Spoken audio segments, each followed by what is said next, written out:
anybody remember anything about hypothesis testing? That seems like an unfair question. Okay, does anybody remember us talking about it last time we met? The words sound vaguely familiar. Very good. I'm always tempted to start speaking in Norwegian when I hear that. Okay. Well, in that case, let's do a quick review, and then we'll. So what we're planning for the remainder of the day then is to make sure that we're up to speed on hypothesis testing. Then we will move on to proportional, hypothesis testing for proportion. And we'll do a couple of problems to try to illustrate that as well. And as you might surmise, there will be a significant amount of hypothesis testing on the final. So I know you're tired, but this is good stuff. This is something we need. Does anybody remember what hypotheses might be about? What types of hypotheses we test? No. All right. Very good. So we have a null and alternative, and between the two of them, they have to be collectively exhaustive and mutually exclusive. They have to cover every eventuality about whatever it is that you're interested in, and whatever it is you're interested in is limited to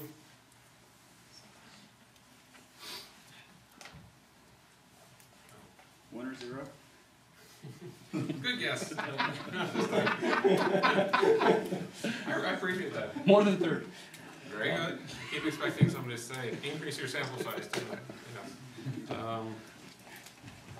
So, if we're doing something like about income, and we've got data on your income, calculated the mean.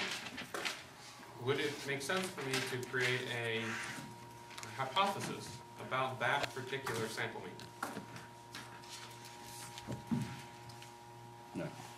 Because there's nothing to hypothesize. You know this data set. very good. So chances are we're not going to create a hypothesis about X bar, but what is it that we might want to claim something about that we can't know, or it's very expensive to know? Population. Population, very good. And in particular, population parameters. So far, we've only looked at mu, right? And there are three types of hypotheses. We have equality, in which case the alternative is Inequality? Not equal to. in addition, we have mu greater than or equal to mu 0, or mu less than or equal to mu 0. So the equality part must be in the null. Yes? Sorry. Do we do not equal to in both settings? Do you do what now? Equal to. Do we do the equal to in? Do we put equal to in both mu equal to? I'm talking about less than or equal to. Here? Yeah. What you're asking what the alternative is? Right. Oh, these are two different null hypotheses. Okay. Yeah, sorry, maybe I should have written up all of them.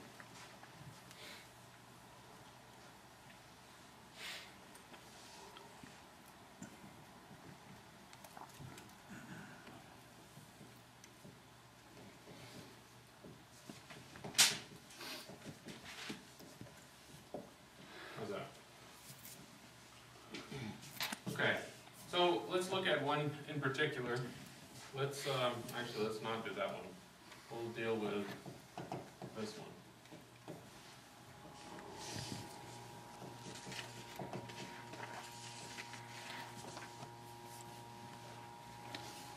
Now, there were 4 steps to doing this. This was the first step. And it basically tells you what you're interested in. All right? If you have these 2 hypotheses, what are the 2 conclusions you can reach?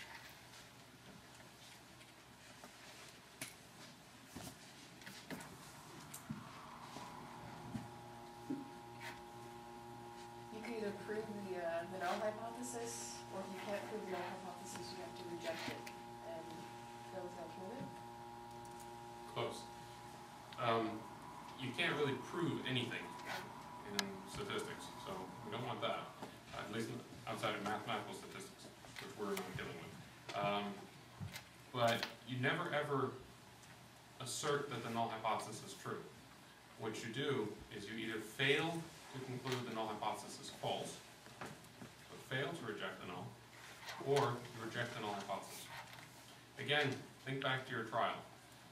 What's the null hypothesis in a criminal trial? Not guilty. No. Innocent. The individual is actually innocent. The alternative is guilt. The two conclusions, the two verdicts, are what? Guilty and not guilty. That's right. Guilty and not guilty. Notice there's a discrepancy between not guilty and innocence. Those two are not equivalent.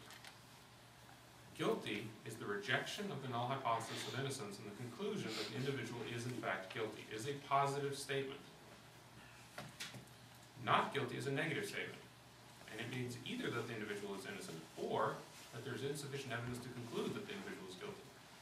So in reality, what we're concluding is the second. That's the weakest part of the statement, and therefore it's always going to be correct.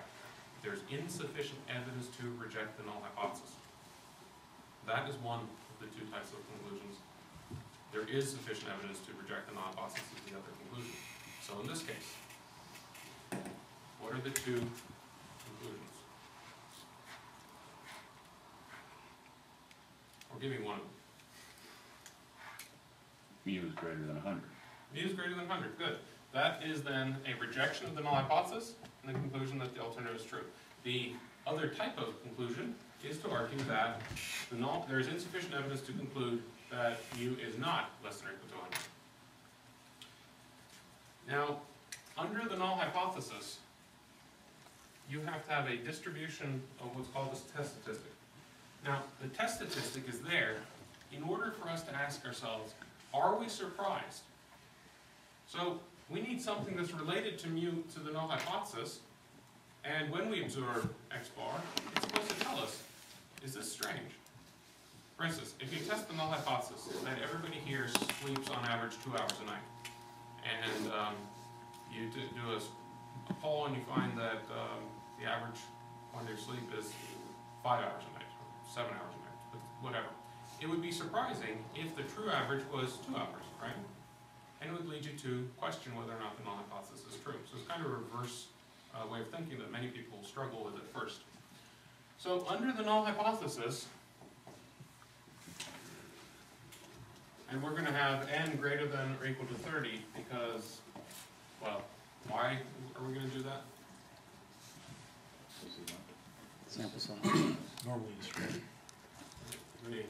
N greater than or equal to 30 allows us to invoke the central limit theorem, and therefore we may treat the sample mean as normally distributed regardless of the distribution of x itself. And under the null hypothesis, what is the mean of the distribution of x bar?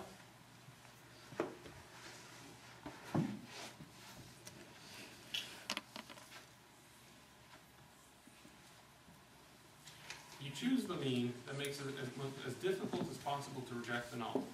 So you could test with a mean of, say, 50, but what would you do if you got an x bar of 90? That's still consistent with the null. So you test with a mean of 100. You assume that 100 is your actual mean. Now, which side is consistent with the null hypothesis? Right. Less than. I did ask, I believe, consistent with the null hypothesis. So that would be consistent with this statement, and therefore, good. So we're not going to reject the null hypothesis if we get an x bar of less than 100, right? That doesn't make any sense. But we might, we probably won't reject if we got 100.000001, but we probably would reject if x bar was, say, 500 or 50 billion. The real question is, somewhere along the line, we need to handle that gray zone. And how do we do that? What determines where we put the cutoff?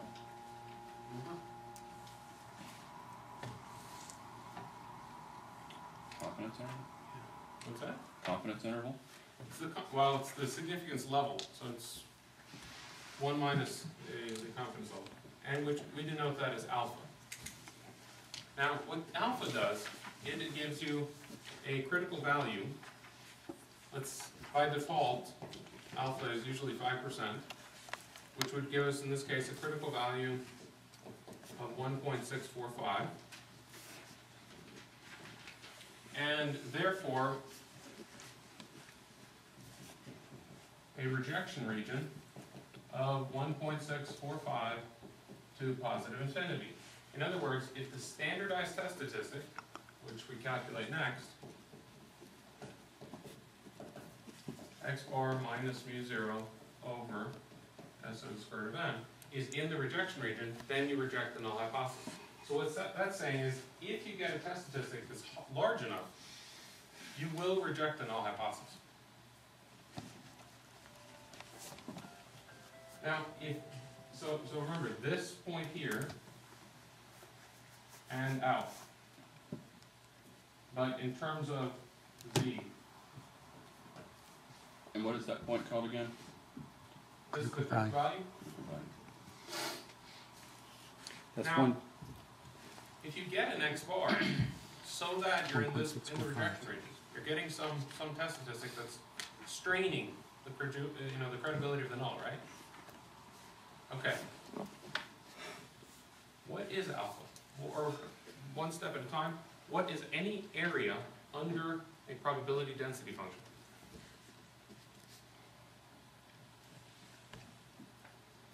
Probability. A probability. So alpha is a probability. What is alpha the probability of?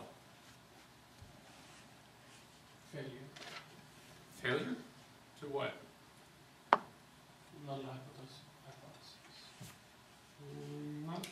No, it's not the failure of the null hypothesis, it is, okay. If you get an x bar in this region, you are rejecting the null hypothesis, right? But this is under the assumption that the null hypothesis is true. Under the validity of the null hypothesis, you are rejecting the null hypothesis.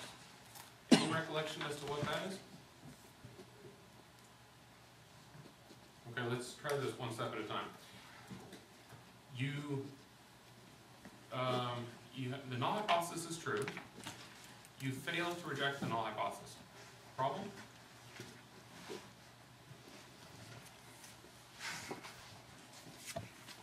This is not trivial. It's just most people get really confused by this. So there we go. So here we'll have conclusion. Fail to reject null, reject null. Okay, so if the null is true and you fail to reject, then that's a check mark, by the way, you're fine. If the null is false and you reject the null, you're fine. If the null is true and you reject the null, then somebody just told me this is a type 1 error. Very good. Which we represent with alpha. And that is what we have here. It's the probability under the validity of the null hypothesis, right? This is the distribution we think is true under the null, of rejecting a true null. We choose alpha, or at the very least we control alpha. Usually it has to be quite low. But we typically do not control the probability of making a type 2 error, except by choosing n. So the three alpha, beta, and n are locked if you've chosen 2. So if you choose alpha and you choose a sample size, you're done. Beta's fixed. Any questions so far? I know it's a fairly quick review.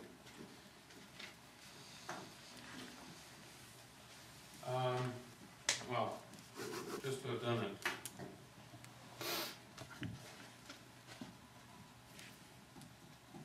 If this were the actual distribution under the alternative, and of course that's just one example. So this is example distribution.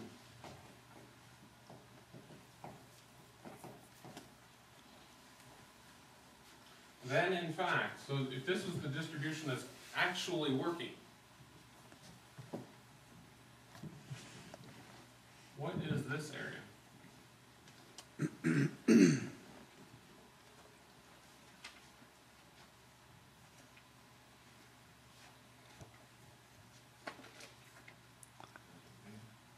Yes, very good. This is beta. So it's the probability, right? It's an area, so it's a probability. Now under the validity of the alternative distribution, alternative hypothesis, of failing to reject the null hypothesis. Yes? And you notice this can be a very large probability. But it doesn't matter because it doesn't change the fact that alpha is controlled.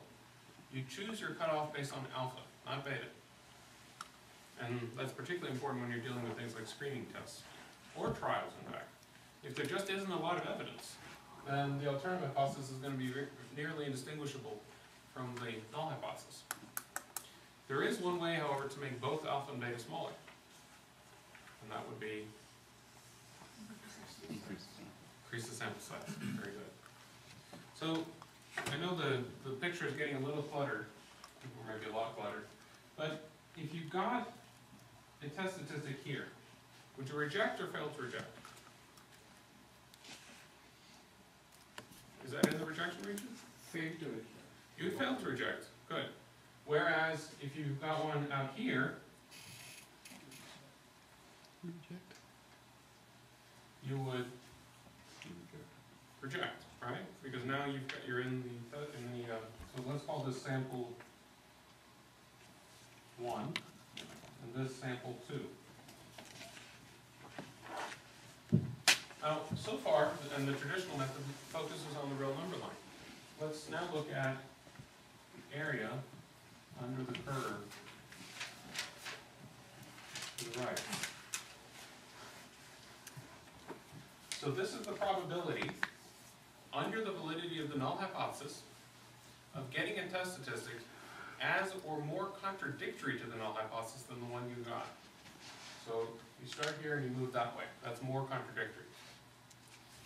That was called the p-value, the observed level of significance. And here, the area I've shaded red, is it larger or smaller than alpha?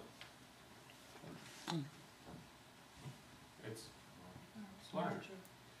And it's 1-to-1, right? Because here, if we went out here, the p-value is smaller than alpha, right? And notice what happens. As you move more and more contradictory to the null hypothesis, so we're moving the pen to the right, what's happening to the p-value? It's getting smaller.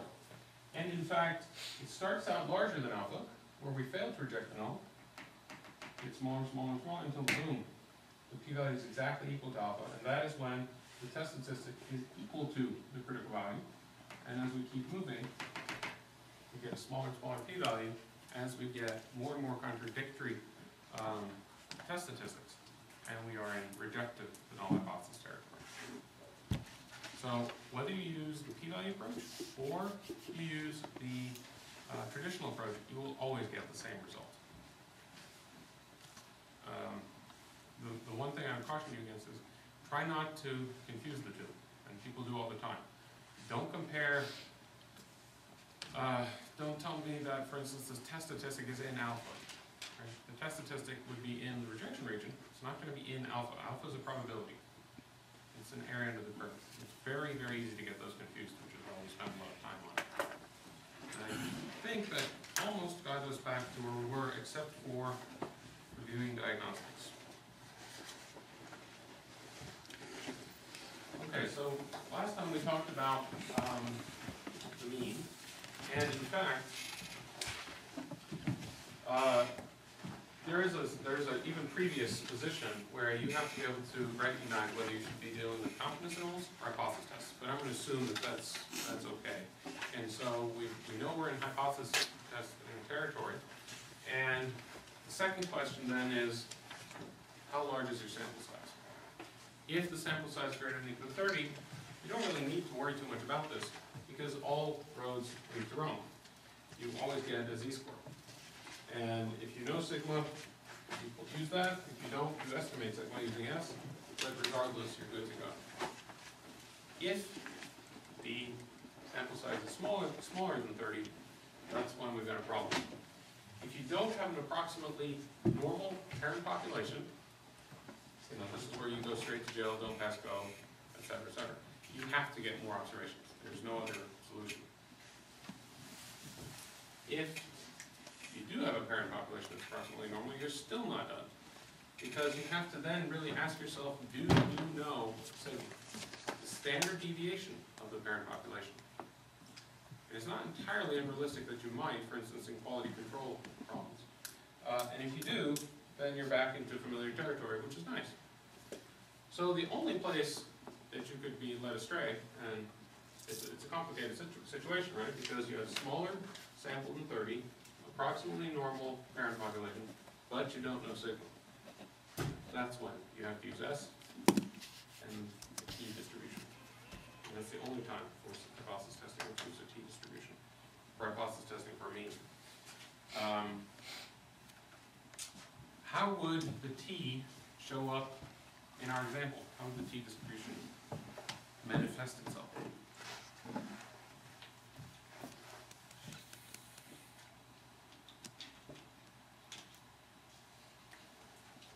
What would be different? Okay, good. The sample size would be different, yep. We have n less than 30. What else? Fatter tails. What's that? You'd have fatter tails on the end. Right, exactly. You would have fatter tails in the distribution, and therefore your critical value would change, right? You'd look up on a table with T, and that number would be larger than 1.645. You wouldn't change alpha, wouldn't change your standardized test statistic, but it might change your conclusion, right? Because it drives the projection, or the critical values further away from U0. All right, any questions on the review of hypothesis testing to date? Diagnosis.